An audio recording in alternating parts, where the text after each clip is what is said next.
Amina, watu wa Mungu.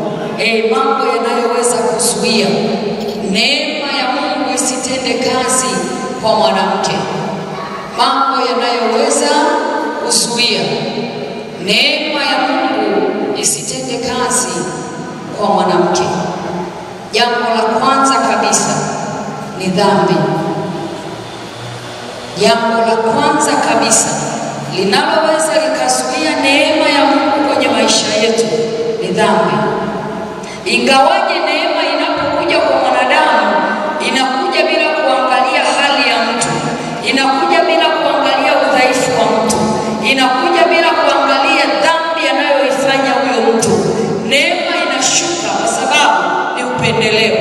Lakini baada ya kuwa neema imeshuka, lazima inatakiwa itunzwe kwa namna fulani ili iachilie matunda kwako. Kwa hiyo jambo la kwanza, neema ni upendeleo, ni haki kupewa mtu yeyote, mwenye dhambi na asiye na dhambi. Lakini baada ya neema kushuka, inahitaji kutunzwa, na namna mojawapo ya kuitunza ni kuacha dhambi. Amen. Ukisoma kile kitabu cha Tito mlango wa 2 mstari wa 11 mpaka wa 14, utaona namna ambavyo kazi ya neema ni kukataza watu kutenda dhambi. Kwa hiyo neema inapoingia ndani ya mtu, ina kawaida ya kuizuia dhambi, kwa sababu dhambi ndio mlango wa kwanza wa kuzuia kilichobeba ndani ya neema. Kilichobeba ndani ya neema, nilisema, ni kuwezeshwa, kubadilishwa, kustahilishwa. Amina, watu wa Mungu. Hata heshima na mambo kama hayo yamebebwa ndani ya neema. Kwa hiyo ndio maana tunaambiwa neema inazuia dhambi, kwa sababu mahali palipo na dhambi, neema haifanyi kazi. Kwa hiyo sisi tukaomba Mungu achilia neema ndani yangu. Neema itaachiliwa tu.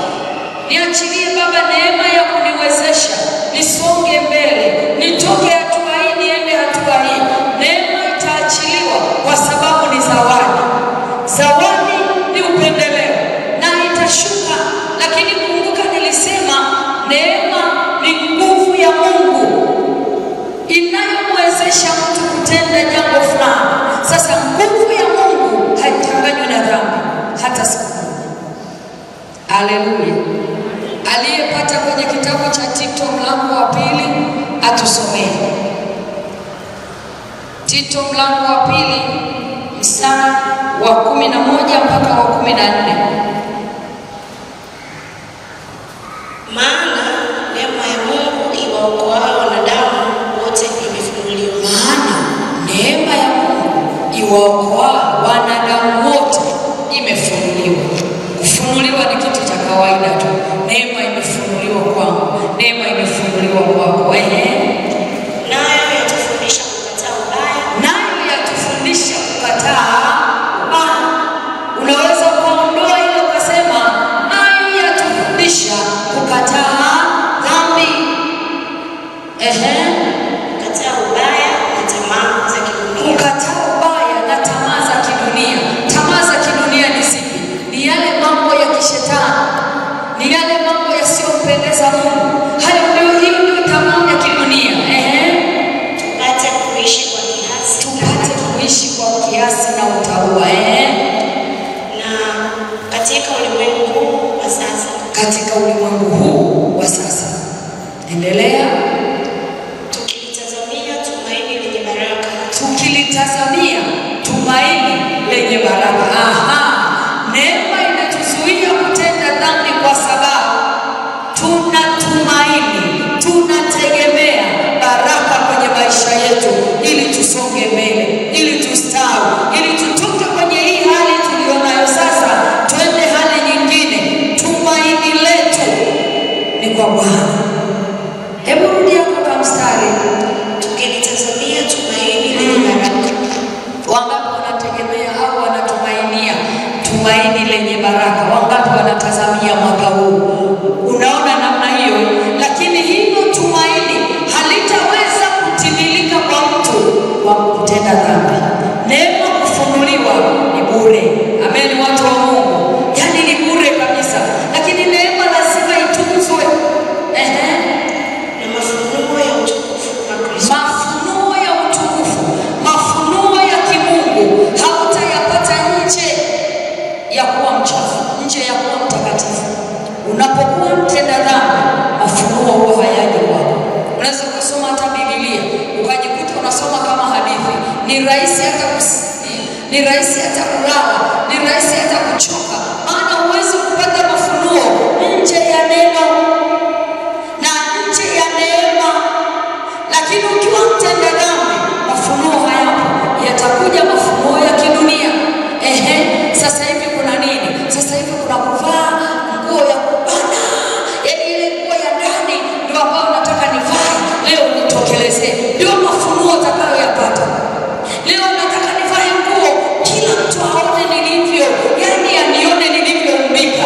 Hayo ndiyo matazamio ya kidunia, lakini ndio mafunuo ya kidunia. Unataka kwenda sawa na kidunia, lakini mafunuo ya kimungu yanataka kukufundisha kutembea katika kusudi la Mungu, yanataka kukufundisha katika kumjua Mungu na kutoka nje ya neema. Tuendelee. Mungu mkuu na mwokozi wetu, ambaye alijitoa nafsi yake kwa ajili yetu. Ambaye alijitoa nafsi yake kwa ajili yetu. Hivi alijitoa nafsi yake kwa ajili ya nini? Kwa ajili yetu. Kitu gani kilichomsukuma aitoe nafsi yake kwa ajili yetu? Dhambi. Haleluya. Sasa kama Yesu alijitoa kwa ajili yetu, akakubali kufa msalabani kwa ajili ya dhambi zetu, tunarudije tena kutenda dhambi? Ili atukomboe na maasi yote. Ili atukomboe na maasi yote. Mimi sijui kama mnaelewa kitu. Wangapi wanapata kitu hapo? Na kujisafishia watu wawe milki yake mwenyewe. Sijui kama mnaelewa kabisa. Yaani Yesu alikuja kujisafishia watu, mimi na wewe, ili tuwe miliki yake. Hebu fikiri ukimilikiwa na Yesu kuna nini? Hebu fikiri Yesu akiwa amemiliki, nani tena atakaye kumiliki? Hakuna pepo linasogea, hakuna umaskini unasogea, hakuna ugonjwa unasogea. Hata ukija unafanya kupita na kuondoka. Kwa sababu gani? Mimi nimemilikiwa na Yesu, na kigezo kimojawapo cha kumilikiwa na Yesu ni utakatifu, ni kuishi maisha ya kumpendeza Mungu, ni kuikataa dhambi kwa nguvu zote, ili mimi niwe nimemilikiwa na Yesu. Yesu hawezi kumiliki walio wachafu. Yesu pamoja na kwamba alikuja kwa ajili ya wenye dhambi, alishaifanyaga kazi yake ya kutukomboa kutoka kwenye dhambi. Kwa hiyo jukumu letu ni kutunza utakatifu. Niambie dada. Anamaliza kwa kusema wale walio na juhudi katika matendo mema. Mmeona hicho kitu? Wale waliona juhudi katika matendo mema, hao watamilikiwa na Bwana. Amen, amen, amen, amen. Walio na juhudi katika kumtafuta mimi na wewe, tumeacha vyote, tumekuja hapa kumtafuta Mungu, lazima atumiliki, na anapotumiliki yeye, sisi tuko salama. Haleluya. Hebu fanya namna hii, mtu wa Mungu. Hebu atusomee kitabu cha Isaya mlango wa 26 na ule mstari wa 13. Bwana, katika taabu zao walikwenda kwako. Umeona? Hawa ni walokole, hawa ni waombaji. Katika taabu zao walikwenda kwa Mungu, hawakwenda kwa miungu, hawakwenda kwa mizimu. Waliomba maombi mengi. Waliomba maombi mengi. Wakati wa adhabu yako ilipokuwa. Wakati adhabu yako ilipokuwa juu yao. Kama vile mwanamke mwenye mimba anayekaribia wakati wake wa kuzaa. Alivyo na uchungu kulia kwa sababu ya maumivu yake. Ndivyo tulivyokuwa sisi mbele zako. Umeona hilo neno? Kama vile mwanamke alivyo na uchungu, anavyosikia uchungu wa kuzaa, hawa watumishi wa Mungu ndivyo walivyoenda mbele za Mungu,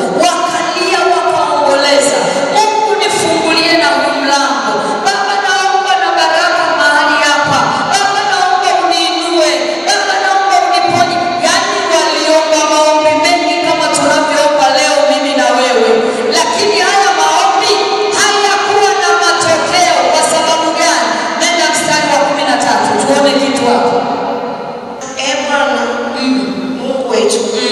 Mabwana wengine zaidi ya wewe wametumiliki. Umeona hicho kitu?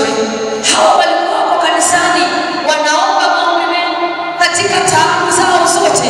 Hawakutafuta msaada nje ya Mungu aliye hai, lakini walikuwa na uchungu, walikuwa na mzigo wa kuomba, walikuwa na mahitaji ya kupeleka mbele za Mungu, walikuwa na uchungu kulingana na hali wanayopitia.